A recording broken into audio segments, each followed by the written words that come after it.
Tigaw. Mga idol, ito po ang hinihimay ko, yung buto-buto. Tinatawag na kadyos. Masarap po ito yung idol. Nagataan. Tsaka bulang lang. Katapat lang nito idol, luya. Masarap to. Kung sino man po ang nakakapanood nitong bidyong ito, pwede nyo i-share sa mga idol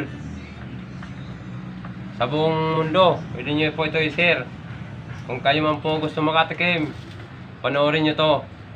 Tiyak na maglalaway kayo. Yan lang po mga idol. Mga idol, ito po ang hinihimay ko, yung tinatawag na buto-buto, kadyos. Masarap po ito idol, gataan o kaya bulang lang. Katapat lang ito idol, luya. Pag natikman nyo po ito mga idol,